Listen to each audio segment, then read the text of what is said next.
Hey guys, in this video, I'm going to show you how to enable PayPal button in Shopify. So let's get started.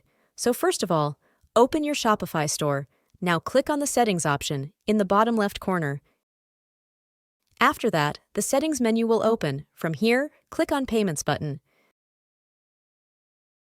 So now as you can see PayPal option, we will click on Activate PayPal and it will redirect us on PayPal. Here you will be required to log in to your PayPal account. After logging in, your PayPal account will be verified by Shopify. So now click on Go Back to Shopify button.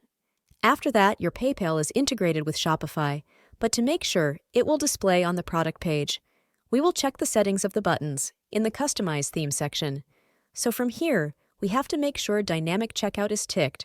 So after that, your PayPal button will display on your product page. Hope the video was helpful to you. Thanks for watching.